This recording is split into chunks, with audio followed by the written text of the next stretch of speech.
আমাদের কার্যকালীন সময়ে 13টি এফডিআর এর মেয়াদ উত্তীর্ণ হয়েছে। মেয়াদ উত্তীর্ণ এফডিআর লভ্যাংশ সহ পুনরায় স্ব ব্যাংকে জমা করি। এফডিআর এর প্রতিবেদনের এফডিআর চোখে উল্লেখ করা হয়েছে।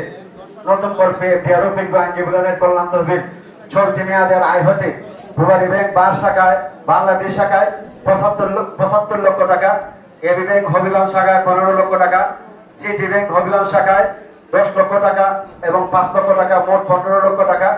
আইএফআইসি ব্যাংক হবিগঞ্জ শাখায় 5 লক্ষ টাকা সহ মোট 1 কোটি 10 লক্ষ টাকা নতুন কল্পে এফডিআর করি। চলতি বছরের নেট ইনকাম 1 কোটি 20 লক্ষ টাকা হইতে 10% টাকা অর্থাৎ 10 লক্ষ টাকা বিজ্ঞ আইনজীবীগণের কল্যাণ তহবিলে, যদিও 10% আসে 12 লক্ষ টাকা। আমরা রাউন্ড ফিগারের জন্য 10 লক্ষ টাকা কল্যাণ তহবিলে জমা রাখি। অর্থাৎ 1430 বাংলা সনের কার্যকরী কমিটি খরচ বাদে নিটায় উপরিউল্লেখিত বিভিন্ন ব্যাংকে এফডিআর 1 কোটি 10 লক্ষ এবং কল্যাণ তহবিলে 10 লক্ষ, মোট 1 কোটি 20 লক্ষ টাকা।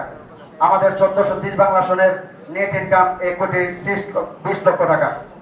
আর্থিক অনুদান প্রসঙ্গে সরকারি অনুদান আনার জন্য যথাসাধ্য চেষ্টা করেছি, কিন্তু আমাদের কার্যকরী কমিটির মেয়াদকালের মধ্যে সরকারি কোনরূপ